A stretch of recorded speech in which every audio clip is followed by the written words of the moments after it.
মিয়া ভাই, মাথার কেস দেখুন লাগবো না? তুই ক। দাদা, মাথার কেস দেখুন লাগবো না? হ, চুলটা খুলে দাও।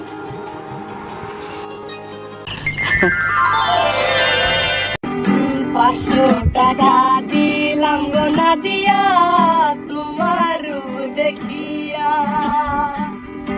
আরো 300 টাকা দিলাম মাথার কেশ দেখিয়া গো না দিয়া, মাথার কেশ দেখিয়া।